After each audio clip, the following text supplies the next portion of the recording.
ಬಂಧುಗಳೇ ನಮಸ್ಕಾರ, ಹೇಗಿದ್ರೆ ನೀವೆಲ್ಲರೂ? ನಾನು ಸುಬ್ರಹ್ಮಣ್ಯ ಎಸ್ ಹಂಡಿಗೆ. ಬಂಧುಗಳೇ, ಸದ್ಯ ಇಡೀ ದೇಶದಲ್ಲಿ ನ್ಯಾಯಾಂಗ ವ್ಯವಸ್ಥೆಯ ಬಗ್ಗೆ ಸಾಕಷ್ಟು ಚರ್ಚೆ ಆಗ್ತಾ ಇದೆ.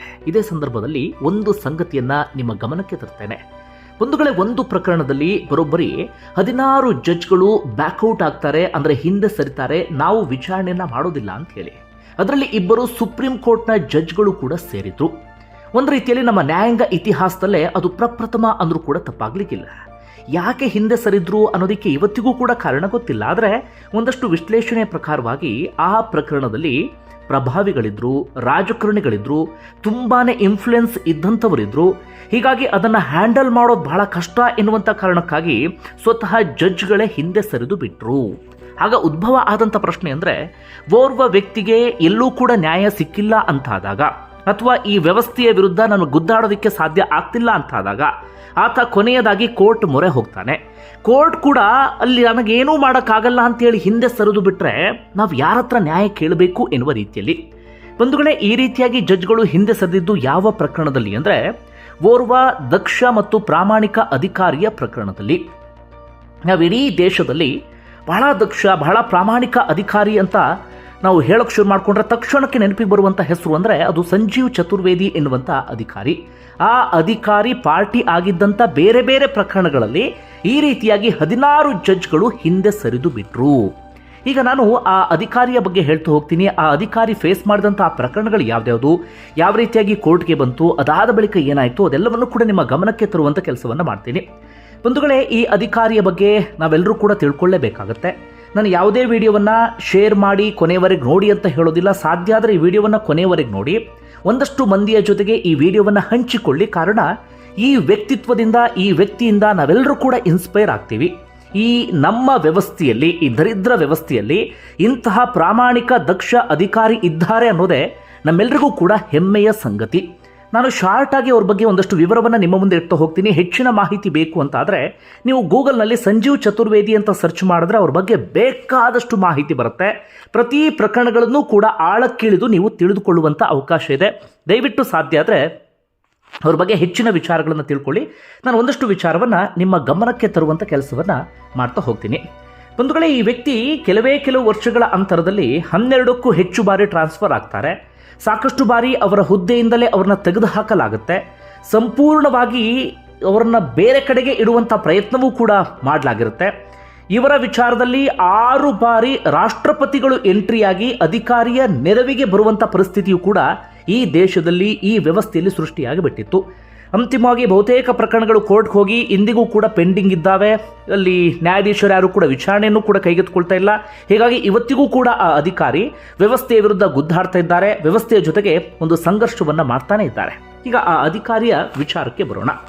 ಬಂಧುಗಳೇ, ಇವರು ಮೂಲತಃ ಉತ್ತರ ಪ್ರದೇಶದ ಪ್ರಯಾಗ್ರಾಜ್ನವರು. ಅವರೊಂದು ಸಂದರ್ಶನದಲ್ಲಿ ಹೇಳ್ಕೊಳ್ತಾರೆ, ನನಗೆ ಯಾಕೆ ಈ ಭ್ರಷ್ಟರ ವಿರುದ್ಧ ಕೋಪ ಅಥವಾ ಕಪಟ ರಾಜಕಾರಣಿಗಳ ಮೇಲೆ ಸಿಟ್ಟು, ಯಾಕೆ ಈ ವ್ಯವಸ್ಥೆ ಹೀಗಿದೆ ಅಂತ ಗೊತ್ತಿದ್ದು ಕೂಡ ನಾನು ಗುದ್ದಾಡ್ತಿದ್ದೇನೆ ಅಂದರೆ, ನಾನು ಹುಟ್ಟಿದ್ದು ಬಡ ಕುಟುಂಬದಲ್ಲಿ.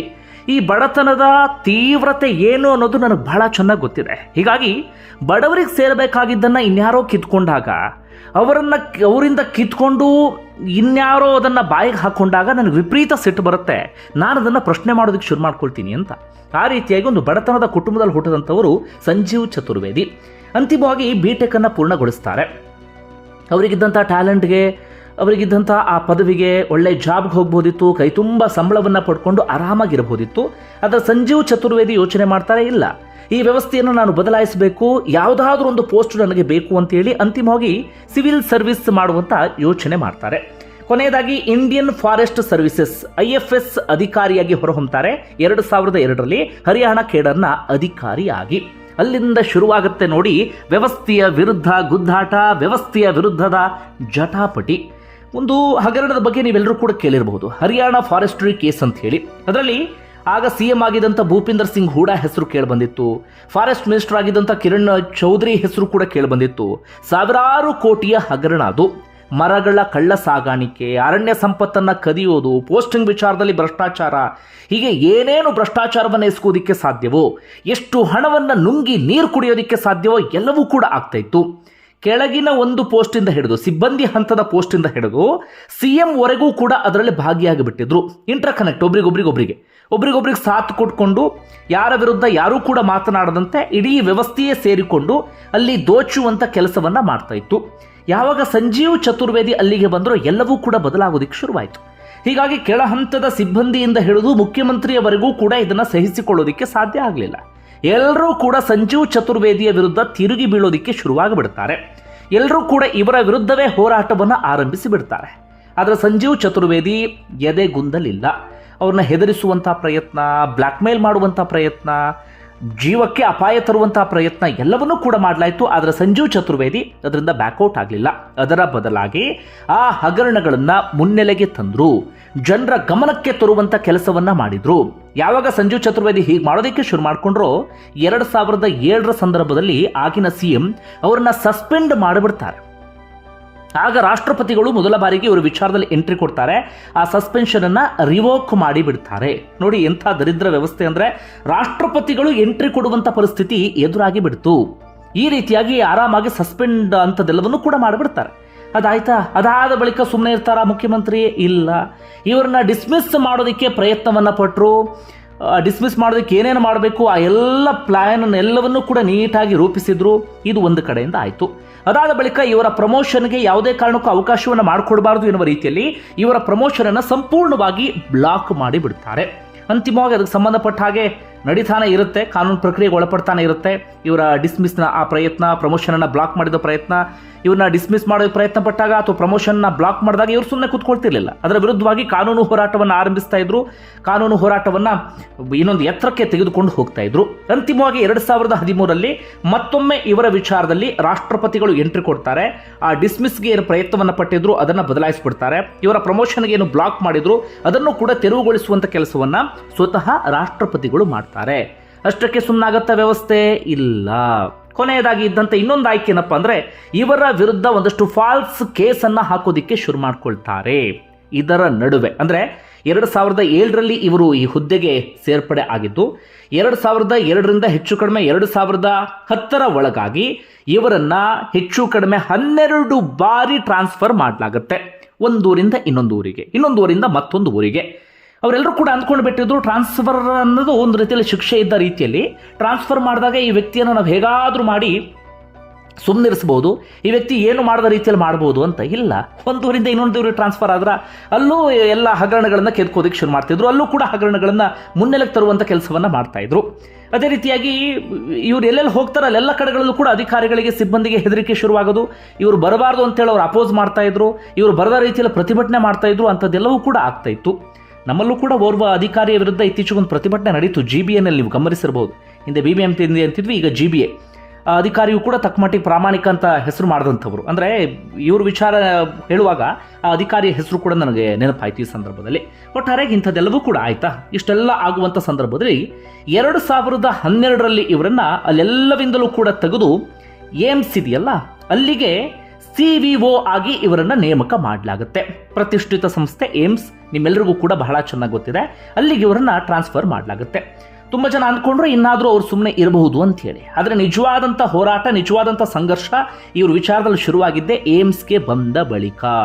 ಅಲ್ಲಿ ಏನಾಗ್ತಿತ್ತು ಅಂದರೆ ಔಷಧಿ ಖರೀದಿಯಲ್ಲಿ ಹಗರಣ, ನಕಲಿ ಬಿಲ್ ಹಗರಣ, ವೈದ್ಯರ ಒಂದಷ್ಟು ಅಕ್ರಮ, ಈ ರೀತಿಯಾಗಿ ಕೋಟಿ ಕೋಟಿ ಅವ್ಯವಹಾರ ಆ ಏಮ್ಸ್ನಲ್ಲಿ ನಡೀತಾ ಇತ್ತು. ಹೆಚ್ಚು ಕಡಿಮೆ 7,000 ಕೋಟಿ ಹಗರಣ, 200ಕ್ಕೂ ಹೆಚ್ಚು ಹಗರಣಗಳು ಆಗಿದ್ವು. ಅದೆಲ್ಲವನ್ನು ಕೂಡ ಮುನ್ನೆಲೆಗೆ ತರೋದಿಕ್ಕೆ ಶುರು ಮಾಡ್ಕೊಳ್ತಾರೆ. ಅಲ್ಲೂ ಕೂಡ ಸುಮ್ಮನೆ ಕೂತ್ಕೊಳ್ಳಿಲ್ಲ. ಆಗ ತಕ್ಕ ಮಟ್ಟಿಗೆ ಒಂದಷ್ಟು ಪ್ರಾಮಾಣಿಕ ರಾಜಕಾರಣಿಗಳ ಬೆಂಬಲ ಸಿಗುತ್ತೆ, ಪ್ರಾಮಾಣಿಕ ಮಾಧ್ಯಮಗಳ ಬೆಂಬಲವೂ ಕೂಡ ಸಿಗುತ್ತೆ.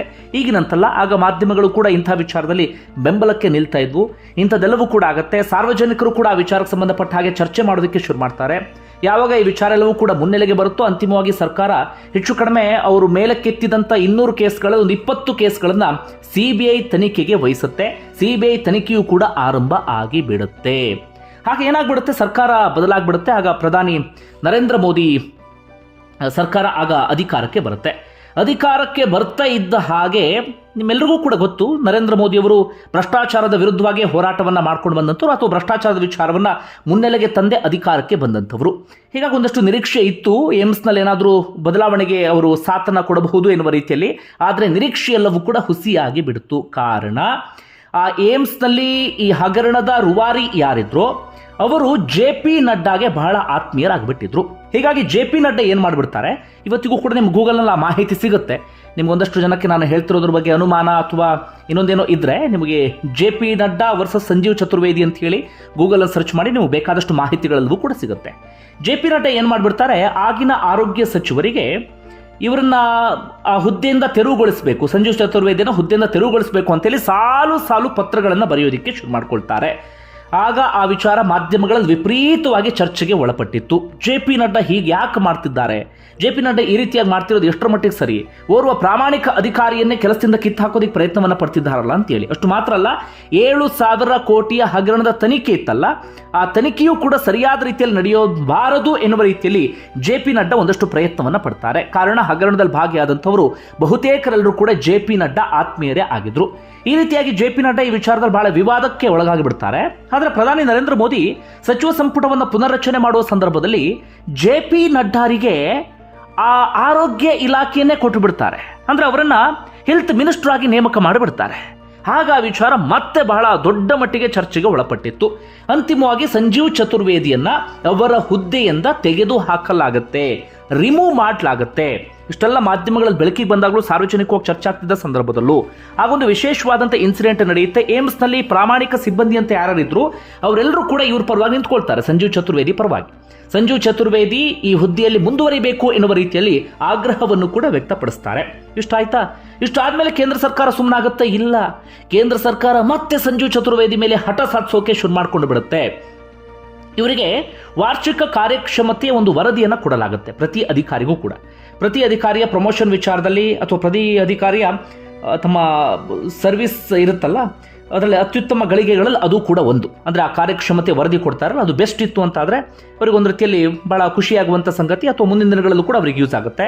ಆದರೆ ಕೇಂದ್ರ ಸರ್ಕಾರ ಏನು ಮಾಡುತ್ತೆ, ಸಂಜೀವ್ ಚತುರ್ವೇದಿಯನ್ನು ಅವಮಾನಿಸುವಂಥ ಉದ್ದೇಶದಿಂದಲೇ ಅವರಿಗೆ 0 ರೇಟಿಂಗ್ ಕೊಟ್ಟು ಬಿಡುತ್ತೆ. ಅಷ್ಟು ಅದ್ಭುತವಾಗಿ ಕೆಲಸ ಮಾಡ್ತಿದ್ದಂಥ ವ್ಯಕ್ತಿಗೆ ಕೇಂದ್ರ ಸರ್ಕಾರ 0 ರೇಟಿಂಗ್ ಅನ್ನು ಕೊಟ್ಟು ಬಿಡುತ್ತೆ. ಸಂಜೀವ್ ಚತುರ್ವೇದಿ ಆಗ ಸುಮ್ಮನೆ ಇರೋದಿಲ್ಲ. ಆಗಲೂ ಕೂಡ ವಿಪರೀತ ಸುದ್ದಿಯಾಗಿತ್ತು. ಆ ವಿಚಾರಕ್ಕೆ ಸಂಬಂಧಪಟ್ಟ ಹಾಗೆಯೂ ಕೂಡ ಅವರು ಕೋರ್ಟ್ನಲ್ಲಿ ಹೋಗಿ ಬಡದಾಡೋಕೆ ಶುರು ಮಾಡ್ಕೊಳ್ತಾರೆ.